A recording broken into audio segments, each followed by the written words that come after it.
이제 두 번째 시간을 시작하도록 하겠습니다. 지금 좀 시간이 많이 지연돼 가지고요. 뭐 이 정태한 정도 이 부분부터는 좀 빨리 진행을 할 텐데요. 앞에 마지막에 발전기의 운동 방정식을 잠깐 설명을 하고 지나갔는데 그 부분은 좀 잊어버리십시오. 왜냐하면 뒤에 가서 보시면 회전체의 운동 방정식하고 또 비교해 보면은 또 틀려가지고 헷갈립니다. 그래서 거기 부분을 알고 계신데 결국은 뭐 똑같은데 내용이 틀려지는 게 여기서는 M이 위로 올라갑니다. 근데 뒤에 가면 M이 또 밑으로 내려갑니다. 이거 가지고 또 헷갈려 하시는 분이 있어가지고 개념은 그건데 여기서는 가속력과 감속력의 그 개념으로만 생각하시면 되고 각속도의 개념만. 뒤에 가시면 그걸 DT분의 D자승 세타로 했기 때문에 여기는 DT분의 D자승 세타가 같이 붙어 있지 않습니까?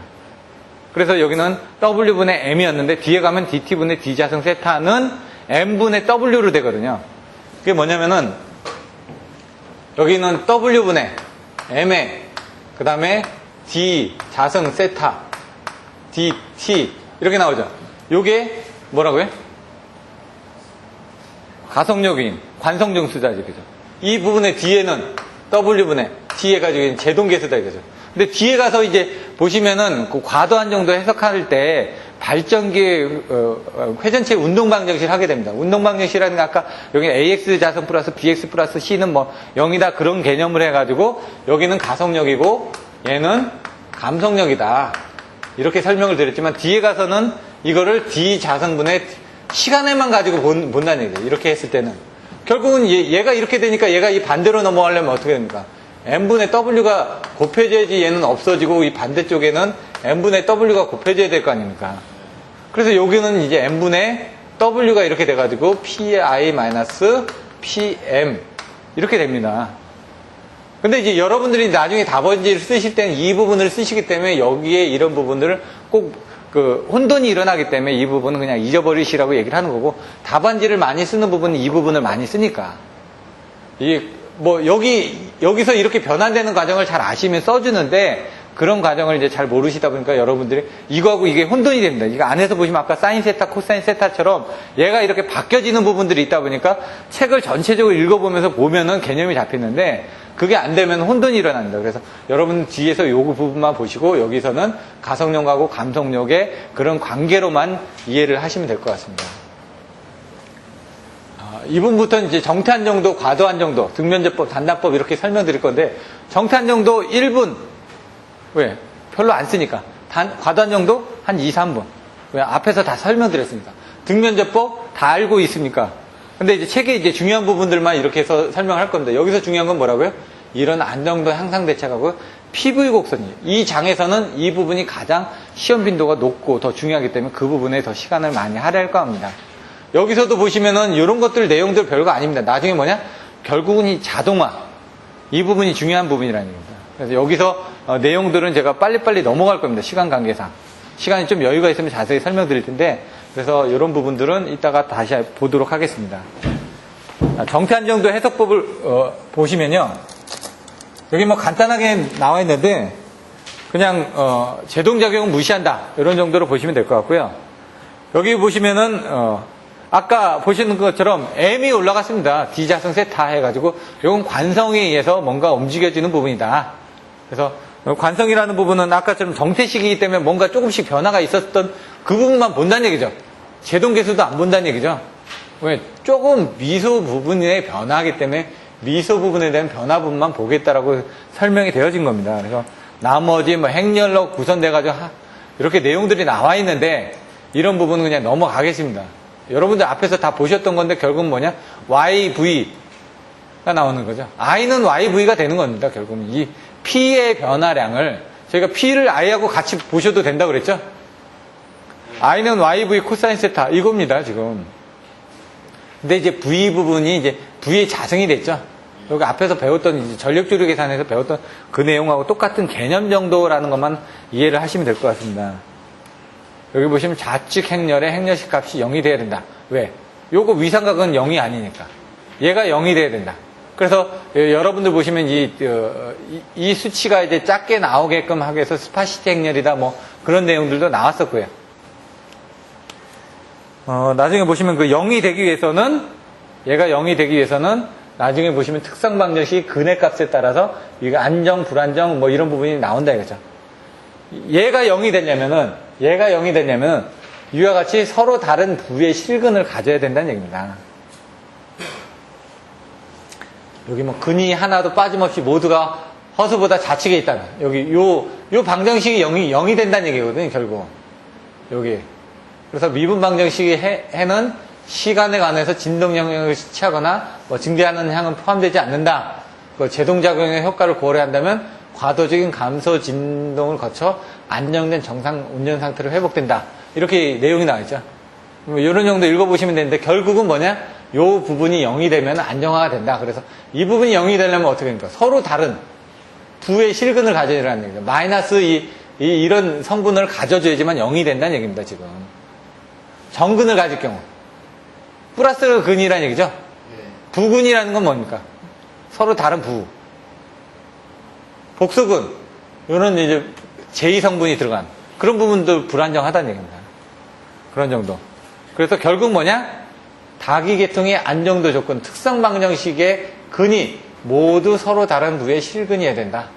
근데 이 부분은 사실 모르셔도 되고, 왜냐면 정탄정도를 해석을 안 하니까 잘. 하지만은 아까처럼 그 부분이 0이 되기 위해서는 이런 부분이 있다는 걸 보시면 되고, 여기서는 여러분들이 아셔야 되는 게 해석 방법만, 요런 정도만, 요 네 가지 방법 있죠. 아까 뭐가 있었죠? 고유값, 시간에 대한. 과도 쪽에서는 네 개가 있었죠. 뭐가 있었죠? 등면제법, 단단법, 에너지 함수법, 수치적분법, 그 다음에 들어간다 보면 루스 후리스라든가 뭐 이런 부분 집어넣으면 된다고 그랬죠. 근데 정탄 정도 부분은 설명을 좀 해놨습니다. 그 안에다가 뒤쪽에 거기서 나왔던 것들 고유값, 시간에 대한 고유값이 뭐라고요? 로, 특성방정식의 행렬, 로, 추이행렬, 주파수응답법 이런 내용이 나왔었죠. 여기 수치적 분법도 있는데 그런 것들은 뺐다는 얘기죠. 거기서 이제 설명되지 않은 그런 방법들에서 설명을 조금 해놨다. 동기화력 개수행렬이 전 고유값을 가지고 하는 부분, 특성방정식의 근이 0보다 크다라고 판별하는 부분, 추이행렬, 위상각, 동요를, 추이행렬을 사용하는 방법, 주파수의 부분. 근데 여기 뭐라고요? 주파수는 여기 나이키스트의 안정판별법을 적용해서 모든 부의 실근을 갖는, 이 모든 부의 실근이 바로 앞에서 설명했던 그 행렬식의 그 내용하고 똑같죠. 그런 정도다만 여러분들 아시면 될 것 같습니다. 예제 부분도 보시면은 요건 한번 풀어보시면 되는데, 여기 발전기 내부 단자전압, 변압기, 그 다음에 송전선 해가지고 이렇게 세 단계로 해석을 했다라는 부분을 보시면 될 것 같고요. 그 세 단계별로 해가지고 이런 값들이 나와진다라는 얘기고요. 그게 세타가 이렇게 올라가게 되면 어떻게 되죠? 전압이 또 틀려지겠죠, 거기에 따라. 세타가 90도에 가까워질수록 P값은 1에 가깝겠죠? 그런 정도의 내용만 보시면 된다는 얘기입니다. 예제 9-2도 정태한 정도 부분인데 이런 것들도 넘어가겠습니다. 시간에 따라. 여러분들이 아셔야 되는 건 전력 상체가 곡선에 대한 내용만 보시면 될 것 같고요. 과도한 정도로 넘어가면요. 과도한 정도는 계통의 사고가 일어났을 때 과도적인 상태에서 전력 상차각 특성을 동한다. 전력 상차각 특성이라고 앞에서 설명이 됐습니다. 그래서 보통 40에서 50% 정도로 잡았다는 얘기죠. 그래서 우리가 이제 공급할 때 어떻게 합니까? 한 30도에서 공급을 하죠. 그건 뭐냐? 2분의 1 정도로 공급을 한다는 얘기입니다. 코사인 30도. 그러면 2분의 루트 3이지만 사인 30도는 얼마죠? 2분의 1이죠. 그러니까 50% 정도 공급을 해왔다는 얘기입니다, 지금. 이런 부분을. 50%가 넘어가게 되면 2회선 송전을 하다가 1회선이 탈락이 되면 나머지 한 60 공급하고 있으면 120 과부하가 걸릴 거 아닙니까? 그래서 40에서 한 50% 정도로 이제 작게 공급을 해야지만 나머지 선로가 사고가 나더라도 공급을 해줄 수 있다. 그런 내용들이고요. 최근에는 고속 차단기라든가 고속 계진기가 있어가지고 70에서 80% 응답을 하게 되면 아까처럼 전력 상차각 곡선에서 여기서 운전하고 있다면은 어느 정도 순간에 이 90도를 넘어서 위상각이 넘어갈 거 아닙니까? 근데 얘가 빨리 돌려줄 수 있는 힘을 가지고 있는 제품들을 쓰다 보니까 이 영역에서 쓰더라도 얘가 이쪽으로 빨리 아까 90도 영역 안으로 끌고 올라올 수 있으니까 문제가 되지 않기 때문에 그렇게 한다는 얘기입니다. 그래서 최대 상차각도 조건에 따라서 여기 130에서 140도 돼서 운전할 수도 있다. 왜? 빨리 90도로 땡겨가지고 올 수가 있으니까. 그런 내용들이 나와 있습니다. 1차 동요가 뭐라고요? 1초, 2초. 근데 2차 동요까지 보려는 경우도 있습니다. 근데 대부분 사고가 나면은 1차 동요 시의 특성만 가지고 보는데, 만약에 1차 동요가 아닌 1차적으로 안정이 됐다가 다시 또 뭔가 미소 변화가 있어가지고 또 생길 수도 있다는 얘기입니다. 그거를 이제 방지하기 위한 부분이 바로 PSS라든가 이런 부분이 있다는 얘기죠. 처음에 이런 부분들은 AVR이나 이런 그 조속기의 응답 특성에서 응동을 하는데, 그게 응동이 되고 나서도 또 뭔가 변화가 있게 되면 2차 동요가 일어날 수도 있다는 얘기죠. 그 2차 동요는 처음의 동요보다는 좀 작은 부분일 거 아닙니까? 그런 부분을 담당하는 게 이제 PSS 같은 부분이 되는 겁니다. 과도한 정도는 일기 무한대 모성 계통입니다. 그래서 2회선을 사용하고 있죠. 여기서 보시면 그때 한 회선이 고장이 났습니다. 그럼 그 고장이 어떻게 변화가 되는지 그런 것들을 나타나는 겁니다. 그리고 그 고장이 변화가 됐을 때 고장 시에 송전 전력은 또 어떻게 변화되는지, 뒤에 가서 보시면 등면접법을 할 때는 고장 전에는 2회선을 하다가 고장 발생을 하게 되면 한 회선이 죽어버리겠죠. 그래서 그 한 회선을 제거를 하고 다시 투입을 하는 그 과정의 면적을 가지고 판단하는 부분이라는 얘기죠. 1초, 2초는 AVR 저속기 효과는 무시한다. 발전기 과도 내부 전압은 일정하다. 왜? 여기 부분에 대한 부분은 일정하다라고 하고 요거만 가지고 판단한다는 얘기죠. 안 그러면은 요거 부분에 대해서도 또 변동이 일어나니까. 과도 내부 전압에 대한 앞에서 봤던 지금 계산식이었죠. 일기 무한대 보선의 계산식을 계산하는 식대로 이렇게 계산을 한다. 이 얘기고요. 여기 이제 나오죠. 엄밀하게 과도 임피던스를 계산하다 보니까 이건 뭐죠? 지금 과도한 정도니까 과도시를 계산하다 보니까 시시각각으로 변화하는 부분을 계산해야 되는데, 그때를 딱 계산하다 보니까 이제 아까 얘기한 것처럼 돌극성까지 고려해서 직직분하고 횡측분을 도입을 해가지고 이반작용권, 이건 이제 파크라는 사람이 파크 변환이라는 거에서 이반작용, 두 개의 반작용으로 했다는 얘기죠. 전기자 반작용을 직측과 횡측의 반작용으로 계산을 했다, 이 얘기입니다. 그래서 보시면은 직측 반작용, 교차자 작용, 횡측 반작용, 이렇게 그림을 가지고 그려놨죠. 전기자 반작용 보시면. 왜? 발전기는 계속 도는데 그걸 왜 이렇게 했냐 이거죠. 자석과, 그러니까 변압기 내부의 NS하고 그 코일에서 생기는 그거의 자석에 생기는 그 반작용을 그렇게 그림을 그려서 설명하다 보니까 직축과 횡축으로 분해를 해서 계산해야지만 편하기 때문에 이런 부분이 나왔다는 얘기입니다. 그리고 여기 보시면 역상 임피던스가 과도 임피던스 크기가 같다라는 그 부분을 가지고 이제 계산을 했다. 그래서 여기 보시면 차가도 부분은 순간적으로 소멸되기 때문에 무시를 해버렸다. 그래서 과도 리액턴스 값을 가지고 보통 채택을 한다라는 얘기입니다. 차가도는 20%, 과도는 30%, 동기는 100% 정도 됐었죠. 앞에서 계산할 때. 예? 그래서 이 차가도나 과도나 거의 비슷하기 때문에, 또 차가도는 엄청 빠른 시간에 없어져 버린다는 얘기죠. 그렇기 때문에 그 값을 쓰기는 뭐하고 좀 발전기에 영향을 많이 미치는 그 과도 성분을 가지고 계산하겠다. 고장 시 송전 전력, 고장 시, 고장 중, 고장 후 이렇게 나가겠죠. 그러니까 고장 전, 후를 비교할 때 고장 전에서 이제 후로 변화하는 부분이 고장 났을 때 고장 중이죠, 얘가. 고장 후가 또 나오겠죠. 고장 전에는 변화가 없었으니까 볼 필요가 없고 고장 중에 얼마나 변화가 있었냐, 그리고 그게 고장 후에는 어떻게 변화를 하느냐, 그걸 보는 거죠. 고장 중의 거를 비교를 해보면은 이제 전달 임피던스가 바뀌게 됩니다. 고장이 발생하면 송전 전력은 고장 전에 비해서 저하된다. 당연히 사고 났으니까 저하될 수밖에 없겠죠. 고장점에 가까운 발전이 일제히 가속한다. 왜? 뭔가 부족해졌으니까 빨리 공급을 해줘야 되니까. 고장 시에 이 전달 임피던스가 어떻게 변하는 걸 조사를 해야지. 임피던스에 따라서 P는 X분의 ES, ER 사인 세타니까 X가 어떻게 변화됐느냐에 따라서 P 값이 변화가 틀려질 거니까 그런 부분을 계산을 해봐야 된다는 얘기죠. 그래서 고장 계산은 대칭자법을 이용해서 했었다. 그래서 그 대칭자법을 사용하다 보니까 정상분, 등가를 가지고 고장의 종류에 따라서 등가 고장점 임피던스 ZF를 고장점의 병렬로 연결하거나 직렬로 연결해서 이걸 평형부와 같이 취급함으로써 송전 전력을 계산한다. 고장이 불평형 고장이니까 그걸 평형으로 고장을 계산하기 위해서는 이와 같이 등가 고장점 임피던스 ZF라는 걸 만들어가지고. 그 ZF가 삼상 단락일 때는 얼마다?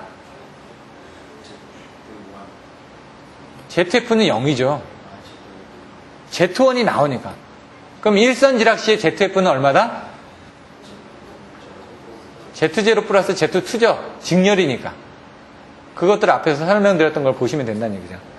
고장 중에 전달 임피던스 X는 X1A, X1B인데 그 고장점의 XF하고 그 관계에서 이 부분이 늘어난다. 이게 결국 거리 계정기에서 분류 효과가 요거 때문에 늘어나는 겁니다, 사실. 거리 계정기에서도 요 고장 중에 전달 임피던스가 생기니까 거리 계정기에서도 요 임피던스 변화 때문에 지금 어떻게 됩니까? 분류 효과가 생기는 거죠. 그래서 이것 때문에 언더리치가 생기는 거죠. Y 델타 변환을 했다라고 돼 있죠.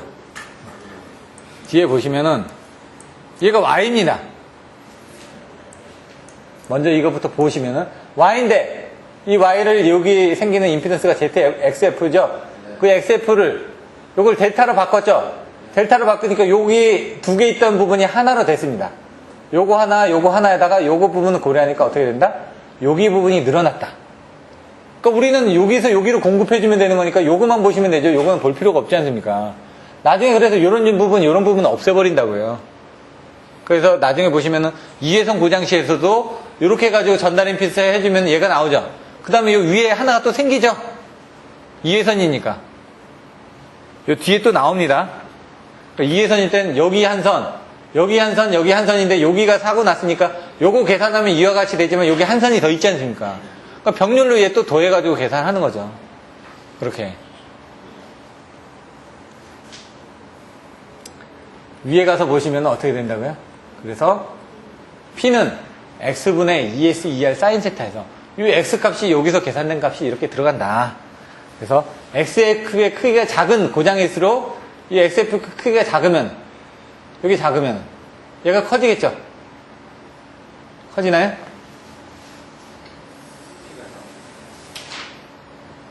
얘가 커지겠죠? 그러니까 얘가 작아지겠죠? 그렇게 보시면 되죠? 그래서 보시면은 삼상 단락 고장일 때는 XF는 0이니까 얘는 무한대로 돼가지고 얘가 무한대가 되다 보니까 얘가 전체적으로 커지겠죠. 0분의 1은 무한대입니다. 얘가 전체가 무한대가 됐다는 거는 얘가 속면전력이 줄어든다는 얘기죠. 그래서 삼상 단락 사고 때는 문제가 된다는 얘기죠. 그래서 삼상 단락 사고가 발생하면 발전기 출력이 갑자기 0으로 급변하니까 안정도 측면에서는 갑자기 가혹한 사고가 된다 이겁니다. 지금. 요 수식을 보고 이제 이해를 하시면 된다는 얘기죠. 그럼 각종 고장 시에는 고장점 임피던스를 넣는데 여기다 지금 어떻게 되죠? 병렬로 삽입을 했죠. 이런 지락이나 단락이는. 단선일 땐 직렬로 삽입을 한다. 이런 것만 알고 계시면 되고요. 여기서는 그때 그림을 가지고 그려드렸죠. 이렇게 하나 그림을. Z1을 빼고 나머지가 고장점 임피던스다. Z1을 뺀 나머지다 보니까 일선 지락은 다 더해진다고 그랬죠. 이선 지락은 병렬로 연결되니까 이렇게 된다고 그랬죠. 성간 단락은 영상분이 없다고 그랬죠. 삼성 단락은 영상분도 없고 역상분도 없다고 그랬죠. 그 그림하고 연산해보면 이 수치는 바로 나옵니다. 근데 여기하고 차이는 1선 단선은 2선지라고 같습니다. 2선 단선은 1선지라고 같다. 라는 것만 아시면 됩니다. 반대, 쌍대다. 그 내용만 알고 있으면 바로 풀어주실 수 있다는 얘기죠. 그거에 대한 것들을 계산해보면 이와 같이 일례가 나타난다.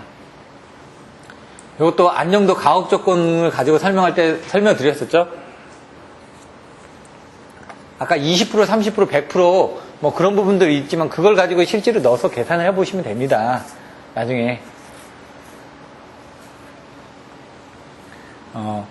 1선 지락 다음에 뭐라고요?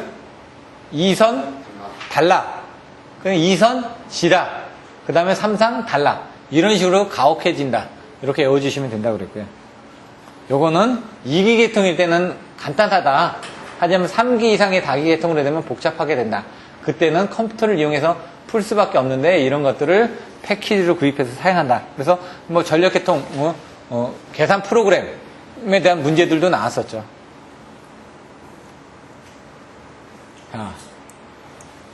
요거는 한해선입니다. 그럼 얘가 Y로 되니까 얘가 전달 임피던스가 나오겠죠? 그 전달 임피던스 가지고 계산하는데 수식이 이렇게 나온다고요. 그래서 이 Z1을 제외한 나머지가 ZF라고 그러면 요게 Z0 플러스 Z2가 ZF고, 얘는 Z1을 빼니까 이걸 뽑으시면은 이게 Z0 플러스 Z2가 여기 나오겠죠. 그럼 여긴 Z1이 나눠져야 되겠죠. 그러니까 이제 그 아까처럼 병렬로 되겠죠.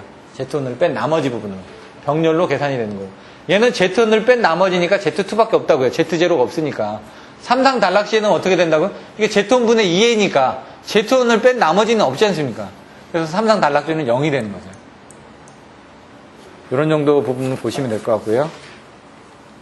고장점 임피던스 그래서 이렇게 앞에 나왔던 것처럼 똑같이 나온다. 여기 보시면 얘가 성간 단락이 됐습니다. 이렇게. 그럼 얘 부분하고 또 봐지는 부분이 또 틀려지겠죠. 그림을 보시면은 뭐 똑같이 이렇게 다 더해준다 이런 부분은 이해를 하실 거고, 그림만 보시면은 등가 임피던스가 이렇게 되면서 XFB가 된다는 얘기죠. 근데 그게 보시면은 뒤에 가서 보시면 이제 좀 더 복잡해지는 게 이게 병렬이다 보니까 이렇게 계산이 되는데 병렬이다 보니까 이거 또 곱하고 더하고 막 하다 보니까 나중에 이제 복잡해지는 거죠. 근데 결론은 뭐다? 이와 같이 된다. 이게 아무리 복잡한 것 같아도 나중에 보면 뭐 어떻게 된다? 요거 부분이 추가된다고 그랬죠. 분류역학처럼. 얘만 더 추가되는 겁니다, 지금.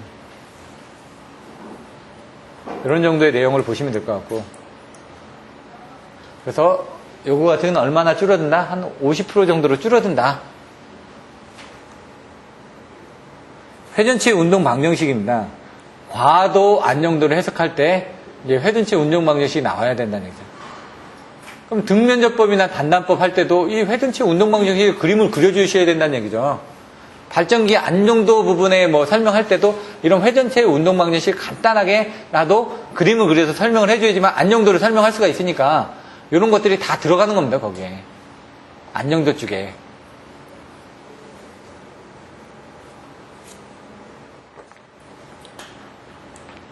앞에서 설명드렸던 것처럼 관성정수. 여기는 제동계수가 안 나옵니다. 왜? 제동을 할 필요가 없죠. 부족하니까 지금 사고가 났으니까 빨리 공급을 해줘야 되니까 제동계수는 고려할 필요가 없고, 앞에서는 정태시였으니까. 정태시에서는 과도 안정도 제동계수를 고려할 수가 있으니까 그 기본적인 개념에서, 콘셉트에서만 설명을 드렸었고, 앞에서는 정태 안정도 가기 전에 이제 동기 화력에 대한 내용을 설명할 때만 했었고, 그러니까 동기 화력에서는 발전기 운동 방정식 할 때는 관성정수하고 제동계수를 설명하지만, 과도 안정도에서 설명할 때는 회전체 운동 방정식에서는 제동계수라는 게 들어가지가 않습니다. 그래서 요거를 계산하면은 아까 보셨던 것처럼 있는데 각속도도 들어갔고 변이각도 있고 관성 모멘트가 여기는 I라고 해놨습니다. 앞에선 관성 모멘트가 M이라고 되어 있었는데, 그러다 보니까 이 I 부분에 DT분에 여기 I 부분에 있었죠. 이게 토크다 라고 이제 나중에 계산을 하게 되면 뭐라고? DT 자성분의 D 자성 세타는 M분의 W 델타 P라는 게 나온다는 거 합니다. 이 수식이 왜 나왔냐? 이것도 그냥 보시면은 여기 이렇게 정의가 됐죠. 이렇게 정의가 됐기 때문에 얘 부분을 한 번 더 미분하면은 얘가 I가 이렇게 밑으로 내려올 거 아닙니까? 얘나 똑같죠. 요걸 I 값을 내놓으면 얘가 되겠죠. 요게 되는 거니까 똑같다는 얘기죠. 요게 이쪽으로 가도 얘가 요거 되니까 여기는 같은 얘기란 얘기죠. 근데 요거를 이제 W 자성을 위에 곱해주고 밑에도 곱해줬습니다. 그 상쇄되는 거죠. 근데 이게 IW 자성분의 델타 T, 여기 부분에 M분의 W, M분의 델타 P가 나온다고 합니다. 이게 왜 이렇게 나오는지 모르겠습니다. 저도. 결론만 알고 계시면 됩니다, 이렇게. 근데 아까서는 이게 어떻게 되지? M이 올라가고 W가 밑에 내려간다고 그랬죠? 그게 여기 들어가 있었을 때, P가. 근데 얘가 이쪽으로 갔으니까 얘가 반대로 되겠죠? 요 수식은 암기를 해주셔야 된다는 얘기죠, 이거. 넘어가는 과정은. 그래서 보면은 똑같겠죠? 쭉 계속 계산을 하게 되면은 위와 같이 변화가 되는데 결국 뭐다? M분의 W. 이렇게 나온다. 델타 P. 여기서도 중간에 넘어가는, 앞에서도 중간에 넘어가는 과정에 미소 부분 가지고 계산했는데 여기도 똑같이 미소 부분 가지고 그냥 풀어 쓴 것 뿐입니다, 그냥. 근데 요거를 이제 뭐 외워서 답안지에 쓰실 필요도 없고요. 여기서 쓰는 거는 뭐냐? 결론만 써주시면 됩니다. 그림 그려주시고 뭐다? DT 자성분의 D 자성 세타는 M분의 W. P0 마이너스 뭐 PM 사인 세타. 뭐 이런 식으로 PI 마이너스 PM. 요 수식만 써주시면 된다는 얘기죠. 그 중간 과정은 필요가 없으니까. 이 델타 P가 뭐라고요? 요게 PI-PN이다. 그래서 결론은 뭐다? 이거다 이거입니다. 이거. 요거만 써주시면 된다. 결론은. 전력 변화량은 이거니까 앞에서 나왔던 것처럼 이렇게 나온다. 앞에서 설명되었던 걸 반대로 써준 것 뿐입니다. 그래서 전력 계통에서 회전기에 우변과 같은 입출력의 차가 생겼을 경우에는 회전자가 좌변과 같은 뭐라고요? 속도 변화를 받는다는 걸 나타낸 거기 때문에 과도 안정도라는 거는 뭐다? 이 세타하고 P. 이 P, F인데 어떻게 보시면 P하고 위상각이죠. 세타라는 거는 위상각 차이가 난다는 것도 결국은 이제 주파수 차이가 난다라는 개념으로 보셔도 되죠. 그런 부분으로 요약이 된다. 이런 컨셉 정도로 보시면 될 것 같고요. 그래서 고장이 발생하면 PN이 움직인다. 이게 막 움직이죠. 그래서 세타 제로에서 세타로 이동하는데 그 부분을 빨리 끊어줘야 된다는 얘기죠. 세타 제로, 세타 1, 세타 2가 나왔을 때 세타 1이 빨리 끊어줘야지만 세타 2가 어느 정도에 가서 면적이 같아지기 때문에 안정화되는 그 부분을 보는 게 등면제법이라는 얘기죠. 결론은 뭐다? dt 자성분의 d 자성 세타는 n분의 w p0 pm 사인 세타다. 요거만 알고 계시면 됩니다. 좀 시간 관계상 제가 빨리 넘어갔는데 이기 시스템 양쪽에서 보여지는 거죠. 여기도 똑같습니다. dt 자성분의 d 자성 세타는 n분의 w p0 pm 세타. 이걸 가지고 계산하는 수식이라는 얘기죠. 나머지 내용은 보시면 될 것 같고요. 여기서 이제 요게 뭐라고요? 관성정수. 그러니까 양쪽에 있었을 때는 양쪽을 더하고 곱해주고 이런 수식이 하나 더 생길 수가 있다. 이런 정도만 알고 계시면 됩니다. 다른 것보다는. 등면접법으로 들어가 보면요. 과도 안정도에서 계통이 안정한가 불안정한가를 조사하기 위해서는 고장 발생 후에 상차각 시간 곡선, 이 동요 곡선을 그려보면 된다는 얘기죠. 여기서부터 다기 계통에서는 쭉 읽어보시면 됩니다. 이기 계통에서는 제동계수, 기계적 입력 일정, 과도 내부 전압 일정, 제동계수 0이라는 가정하에서 제한 없이 증대하거나 이렇게 되기 때문에 최초의 1차 동요만을 조사해서 안정 판별을 하고 있다. 뭐라고요? 지금 제동계수는 0이라고 봤지 않습니까? 지금 조건이 그렇게 된 겁니다. 지금 제동계수가 들어가게 되면 또 관성정수가 이제 영향을 받게 되니까 식을 간단하게 보기 위해서 이렇게 한 겁니다. 등면자법은 주로 이기계통 문제에 대해서 적용한다. 그래서 간단한 도면을 써서 쉽게 할 수 있는 장점은 있으나 위상각 변동의 시간적 관계까지는 알 수 없다. 이게 중요한 내용입니다. 이런 내용들이 나중에 답안지에 들어가셔야지만 됩니다. 요거 같은 경우는 이해선. 위해선에서 하나가 탈락이 됐습니다. 여기 뭐라고? 이해선에서. 우리가 보내고자 하는 송전 전력은 요겁니다. 그래서 요만큼은 공급을 해주고 있습니다. 지금 요만큼의 면적을. 그런데 이제 사고가 났습니다. 사고가 나다 보니까 이제 한해선으로 지금 사고가 나니까 급격하게 사고 시의 전달 임피던스에 따라서 급격하게 줄어든다고 그랬죠. 얘가 0이 될 수도 있고 아주 줄어들 수도 있고 뭐 아까처럼 성간 단락일 거는 47% 정도까지 줄어들 수도 있고 그렇게 되겠죠. 이렇게 줄어들었는데 그러면 줄어들었다가도 요만큼은 지금 공급을 해주고 있는 거죠. 그럼 부족한 부분이 뭐냐 이거죠. A 요 부분이다 이거죠. 비금친 부분. 근데 요때 빨리 차단을 해줬습니다. 요 시간대 세타 제로에서 세타 1 시간에 빨리 차단을 해줬다는 거는 요게 다시 복구가 됐다는 얘기죠. 복구가 됐으니까 얘가 2에서는 공급을 못하고 1에서는 공급을 갔다는 얘기죠. A, B, C로 해놓고 A, B, C, D, E, F, G 이렇게 써놓은 것도 있고요. F, G 써놓은 것도 있고 조금씩 틀립니다. 결국은 요 면적하고 요 면적이 같아지면은 얘가 잉여 에너지가 남아서 요 구간만큼은 지금 요 구간 이상에서 공급을 해줄 수 있다는 얘기입니다. 근데 얘가 좀 늦게 끊어지면은 그때는 요 뒤로 나가겠죠. 그때는 이제 부족해진다는 그 부분을 썼고요. 그래서 요 시간이 빨리해지는 게 그래서 보호계정기도 고속화되고 이런 부분을 설명을 드렸죠. 그러면 얘 값은 어떻게 계산하냐? 요 P0에서 요게 뭐죠? PN 또는 뭐 PB 뭐 PC 곡선 요게 PA 곡선이고 이게 PC 곡선이고 이게 PB 곡선입니다. 여기서 PB 곡선에 대한 것들을 빼면 요 면적이 나오겠죠. 요거는 PC 곡선에서 P0를 빼면 요 면적이 나오겠죠. 그걸 쓴 겁니다. 뒤에서는. 그래서 보시면은 전력 상차각 곡선은 이와 같이 바뀌어진다.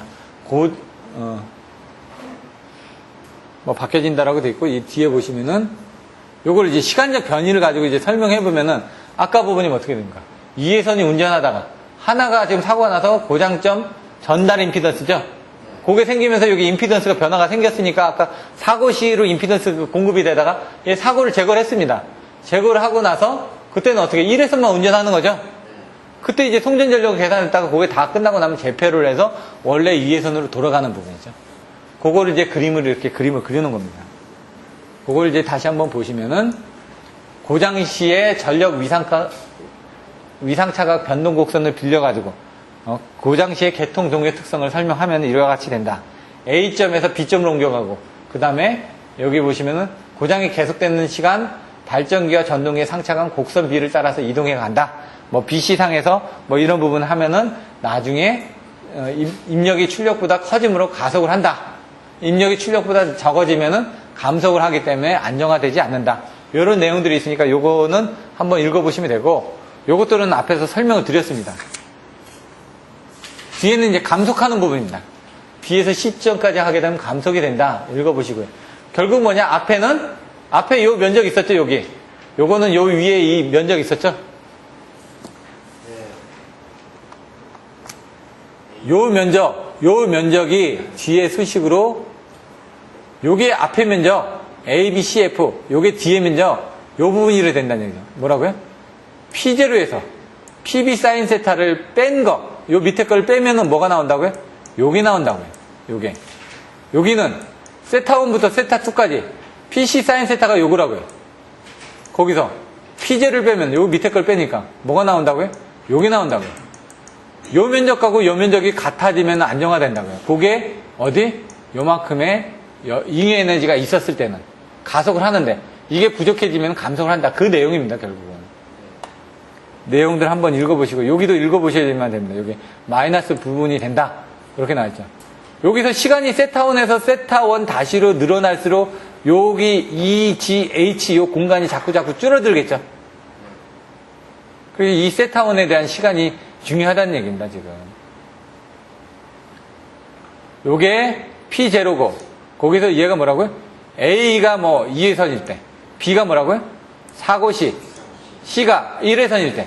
순서적으로 보는 겁니다, 지금. A, B, C가. 그럼 P0 마이너스 PB의 사인 세타라고 이게. 얘는 뭐라고요? PC의 사인 세타에서 얘는 뭐라고요? P0를 빼주면 된다고요.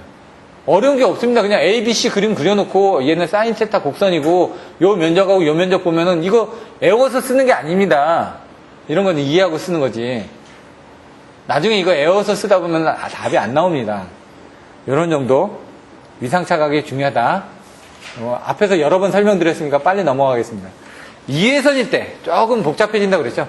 3파이에서 3상 단락 사고가 났습니다. 그럼 이제 그림을 그려보게 되면은 이와 같이 고장 전, 위에선 차단 후, 고장 중에는 어떻게 해요? 3상 단락 사고니까 이렇게 줄어들었겠죠, 이게. 고장 중에는. 아까처럼 이렇게 안 나오고. 예? 보통 이렇게 나와야 되는 게 3상 단락이기 때문에 그림을 이렇게 그린 겁니다, 지금. 가혹한 차단 조건이니까. 그리고 나서 다시 차단 후에는 요만큼 이제 올라갔다. 이런 내용이기 때문에, 요거는 개념적으로만 보시면 될 것 같고요. 그래서 결국은 뭐다? 딱 보시면은, 이런 부분이 시간이 몇 초 정도 됐을 때, 요건 좀 빨리 탈출을 했네요. 이런 식으로 해가지고 시간에 따라서 이렇게 주기가 수렴을 하느냐, 발사를 하느냐, 이런 부분을 보게 된다. 전력 상차각 곡선에서. 이게 바로 이제 단납법이다. 라는 내용이 나와 있습니다. 마지막에 보시면은 단순한 계통의 안정도 문제는 전력 상차각과 동요 방정식을 직접 계산해서 풀 수가 있는데 실제 계통에서는 이게 발전기가 여러 개 있고 이런 것까지 다 고려를 해야 되기 때문에 이런 것들은 시뮬레이션을 대대적으로 해줘야 된다. 그래서 한전에는 지금은 지멘스로 넘어갔는데 이제 갑자기 생각이 안 나네. 그 프로그램이 뭐였죠? PSS/2라는 프로그램을 이용해서 모선이 2만 개를 돌릴 수가 있습니다. 모선이 2만 개라는 건 발전기를 2만 개를 돌릴 수 있다는 얘기입니다. 우리나라에 있는 발전기 개수가 한 1200개가 됩니다. 분산형 전원까지 포함해서. 비상용 발전기는 뺀 겁니다.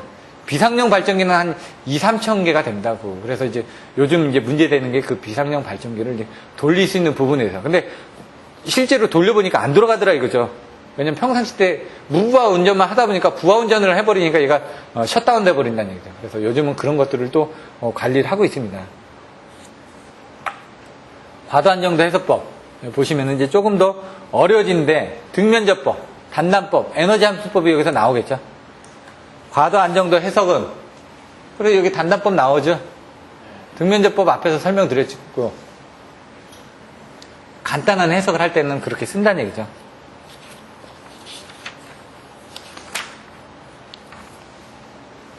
자, 보시면은 회전기의 운동 방정식, 발전기 여자기를 포함한 특성 방정식, 뭐 전력 방정식 이런 거 같은 비선형 연력 방정식의 연립계를 해석하는 게 바로 과도 안정도 해석 방법이다. 근데 그 안에는 뭐가 있다? 등면접법, 단단법, 에너지 함수법이 있다. 그래서 여기 나와 있는 앞에서 등면접법 설명했지 않습니까? 이제 등면접법 설명할 필요가 없으니까 이제 단단법하고 에너지 함수법을 설명하겠다 이 얘기입니다 지금. 요 정도. 단단법은 뭐냐? 미분 방정식의 수치해법을 이용한다. 다기계통에 사용할 수 있다. 보다 실용적인 계산 방법이다. 그래서 요게 이제 단단법만 물어보는 게 나왔었죠. 근데 이제 단단법만 물어보는 문제는 사실 별로 없었는데 이번에 나왔고 대부분 등면접법하고 단단법을 다 비교를 하라고 얘기가 나옵니다. 아니면 에너지 함수법만 물어보는 게 10점짜리로 나온다든가. 읽어보시면 되는데 계통의 외란이 발생했을 때 연속적으로 변동하는 입출력, 전압, 각속도 중에 위각 출시라고 얘기했죠. 위상각, 각속도, 출력을 시간에 따른 변화율로 계산한다. 그래서 시간에 따른 계단적으로 변화하는 것을 가정하고 그거를 위소 변화를 축차 계산해서 차례차례 접속해 나가고 있다. 저도 이 부분을 잘 이해는 안 되더라고요. 근데 결국은 위각 출시를 해가지고 시간의 변화를 계산을 한다. 요거는 앞에서 설명드렸죠. n분의 w의 pi-pn 그냥 에웃이라고요. 왜? 이게 관성정수하고 각속도하고 그의 기계적인 입력과 정기적인 출력의 차이를 이제 미분한 게 바로 안정도다. 이 시간에 대한 변화율이다. P하고 세타에 대한 변화 부분은 요거하고 관련되어 있다. 델타 P를 가지고 아까 수식을 가지고 결국 계산했던 이 수식이 나왔지 않습니까? 그게 왜 나오는지 이해가 안 돼도 여러분들 이것만 써주시면 되니까 그냥 넘어가라는 얘기입니다. 여기서 중요한 거. 계통의 외란이 발생해서 출력이 평형이 깨어지게 되면 뭐가? 각속도, 위상각, 출력, 위각 출시라고 했죠? 위상각, 각속도, 출력이 뭐에 따라서 시간에 따라서 변동하는 부분을 계산하는 게 단단법이다. 그래서 이제 키워드를 알고 계셔야지만 써주실 수 있다. 단단법은. 여기 보시면은 과도시, 우변과 같은 입출력 차가 변화가 생겼을 때 좌변처럼 속도를 변화한다. 여러분들 아셔야 되는 게 위각 출시 이것만 아시면 되고 요거에 여기 지점에 뭐가 변하는 부분은 자세히 보시면 얘는 여기고 자세히 보시면 얘는 그 다음으로 넘어갔고 자세히 보시면 얘는 그 다음으로 요거하고 요거에서 얘를 이제 밑으로 내리면서 그 다음에 얘가 밑으로 쏙 빠져버렸다 이렇게 생각하셔도 됩니다. 채로 걸러서 나중에 외우는 방법은 여러분들 그렇게 외워주시면 되죠. 요것도 보시면 이제 2분의 델타 t로 봅니다. 전체적으로 왜? 2파이니까 우리가 위상각을 계산할 때도 어떻게 합니까? 2파이 아닙니까? 레디안이. 그러니까 이 파이하고 파이 부분을 보니까 이거 t하고 t를 보는 거죠. 2t 본 겁니다. 그러다 보면 2t를 보는데 얘를 또 쪼갰죠. 그러니까 얘는 이제 2분의 1이 4분의 1이 된다. 요거는 여기서 변화 부분이 플러스 1 마이너스 1. 이런 식으로 각도로 이제 생각했을 때 그렇게 보시면 되고요. 이런 것들도 외우는 방법이 있습니다. 나중에 하시다 보면. 요 그림도 보시면 이렇게 돼 있었는데 요게 올라가면서 얘가 올라갔죠. 이쪽으로 내려가면서 밑으로 싹 빠져버린 거죠. 그러니까 요게 없어져 가는 거죠. 요게 밑으로 내려왔습니다. 이렇게 가운데로. 그럼 여기 왔죠. 그 다음에 얘가 밑으로 내려가서 아예 빠져버리면 요건 없고 요거만 있겠죠. 그렇게 생각하셔도 된다는 얘기죠. 외우는 방법은 여러 가지가 있는데 여기 보면은 n-1에서 뭐 출력이 변화하고 이런 것들은 한번 읽어보십시오. 왜냐면 바로 전 시간에 시험이 나왔기 때문에 이번에는 좀 나올 확률이 줄어들었어요. 대신 이런 것들은 안 물어보더라도 등면접법하고 단단법을 비교하는 부분은 물어볼 수가 있으니까 그 부분은 이런 내용들만 보시면 됩니다. 단단법에서는 위상각을 차례차례로 구하가는 거다. 상착한 시간 곡선의 일례를 보여주고 있다. 뭐 이런 부분. 뭐 동요주기에는 1초 정도다. 최대 몇 초? 0.5초. 아까 0.6초라고 얘기했죠? 그 정도에서 나타나고 있다. 그런 정도의 개념만 써주시면 된다는 얘기입니다. 그래서 나중에 단단법을 보시면 이 그림을 그려주셔야지만 됩니다. 단단법 안에. 여기 보시면 0.6초 차단에서는 이렇게 수렴하는데 0.65초 차단에서는 발산하죠. 시간이 몇 초라고요? 0.6초. 시간이 몇 초라고요? 0.8초. 이 밑에는 시간이죠? 요건 각도입니다. 자세히 보시면 얘가 90도 정도. 예? 여기 보시면 90도 정도죠, 이렇게. 90도 정도가 넘어가면 뭐라고요? 발산한다고요. 그거하고도 매칭이 되죠? 그렇게 그림을 그려주시면 됩니다. 단단법은 룽게쿠타법, 예? 오일러법 또 있다. 근데 여기서는 뭐 그런 부분까지는 아실 필요는 없고요. 그냥 넘어가겠습니다. 계산이 여기 그림을 3개 그렸으니까 이건 삼상 단락이겠죠? 안 봐도. 요거는 좀 어렵습니다. 어려운데 여기서도 또 보시면은 삼상 단락 고장을 가정하고 0.1초 간격으로. 왜? 삼상 단락이 일어났으니까 아까 그 미소 변화 부분이 클 거 아닙니까? 미소가 아니라 과도 상태의 변화가 클 거니까 1초까지 아까 0.6초에서 진짜 지금 0.6초 이내에만 차단해주면은 안정한지 그 부분을 여기서 모델링을 해서 보겠다는 얘기입니다. 그래서 이런 내용들이 있으니까 한번 쭉 보시고 나중에 보면 뭐냐, 고장 전, 고장 중, 고장 후 이 3가지로 비교를 해보면 고장 전에는 어떻게 됩니까? 안정한 상태니까 여기 발전기 배후 전압을 해가지고 앞에서 보여주셨던 그 수식으로 계산하는 거죠. 그때 해가지고 이런 각도를 해가지고 우리가 얼마만큼 세타 1은 11도 정도로 해가지고 여기서 이렇게 공급을 하고 있었습니다. 근데 이제 과도시가 되면은 얘가 변화될 거 아닙니까? 발전기가 조금 더 이제 뭐 변화가 되겠죠. 요 세타 2 부분이 변화가 되겠죠. 세타 2가 더 벌어질 거 아닙니까? 발전기가 이게 늘어나서. 기존에는 2G나 2T는 같았습니다. 근데 왜? 여기하고 여기가 같았는데. 송전단하고 수전단의 개념이었는데.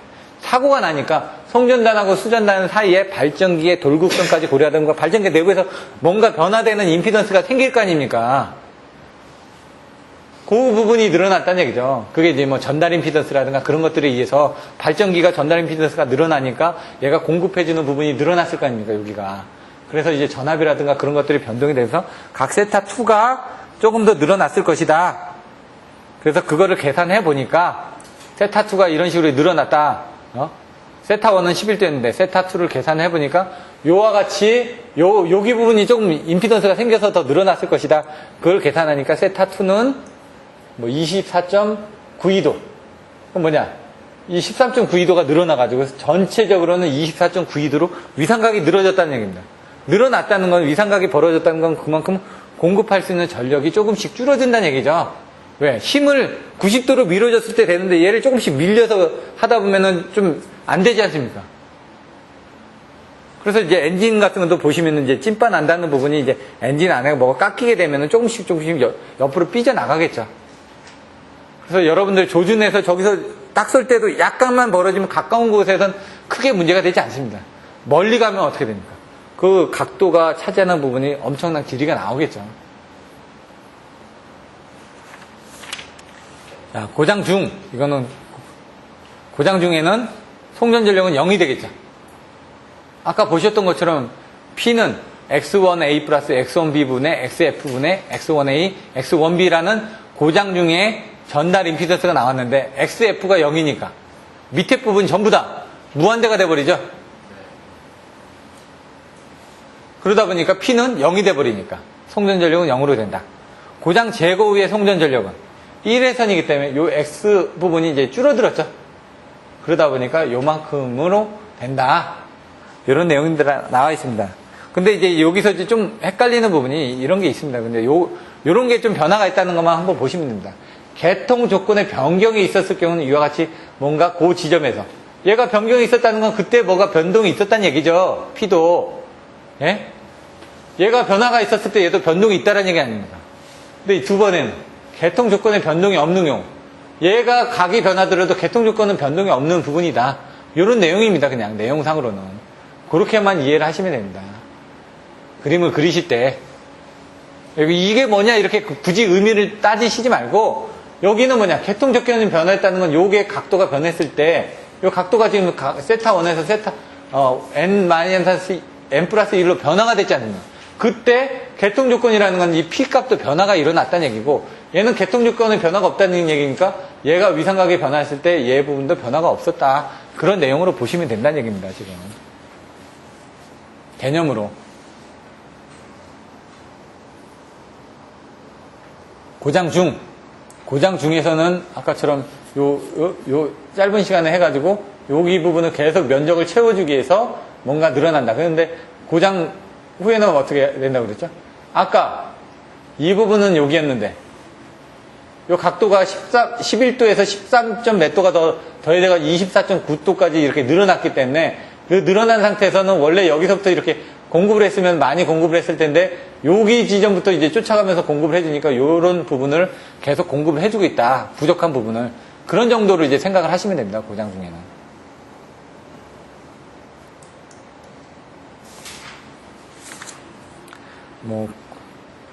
여기 고장 제거 후에는 개통 변경이 없다라고 하니까 수식을 해가지고 이렇게 했다. 근데 이런 것들은 좀 어려운데 이런 시험 문제는 나오긴 좀 힘듭니다. 이건 개념적으로만 판단하시는 거니까. 왜 이거를 시험 중에 이걸 어떻게 다 계산합니까? 시간별로 못 계산합니다. 그러니까 이거 시험 문제에 나오진 않는데 여러분들이 이거에 목숨 거시지 말고요. 제가 봤을 때 아까처럼 개념 정도만 여기서 파악하실 때 보시라는 얘기입니다. 여기서 딱 보시면은 고장 요 다음에 보시면은 여러분들 보셔야 될 건 요 정도입니다. 고장 전에는 500이었습니다. 하나선이. 고장 후에는 0이 되죠. 0.05초. 그래가지고 그 안에 고장이 제거가 됐습니다. 제거가 되고 나서부터 상차각이 이렇게 세타가 90도에 가까이지면 어떻게 되겠죠? 올라가겠죠? 요거는 이제 요 고기 차이가 벌어지는 거죠. 그 차이가 벌어지면서 요 차이의 변화에 따라서 이런 부분들이 시간에 따라서 위상각이 이제 변화가 되니까 그때 요거는 그 차이고요. 요거는 실제로 그 위상각이죠. 요게 90도에 가까워질수록 요 500보다는 큰 부분을 이제 공급을 해주는 거죠. 제거가 되고 났으니까 이제 두 개가 이제 송전을 하는 거니까 1000에 가깝게 되겠죠. 둘 다 90도에 됐을 때. 그래서 여기 부분들을 올라가면서 이와 같이 각도가 낮았을 때는 전력이 작고 각도가 커졌을 때는 전력이 커진다라는 정도만 여러분들이 이해하시면 된다는 얘기입니다. 그게 이제 그림을 뒤에서 보시면은 여기 상차각이 어떻게 된다? 시간에 따라서 변하는데 각도가 올라갈수록 이것도 올라가죠. 지금 이게 상차각이 이렇게 벌어지는 겁니다. 지금 이렇게 벌어지면서 각도가 틀려지는데 이렇게 상차각이 그때 어떻게 되는 거예요? 여기도 자세히 보시면 그 상차각에 맞춰서 P값도 변화가 있죠. 그런 내용들만 알고 계시면 된다는 얘기입니다.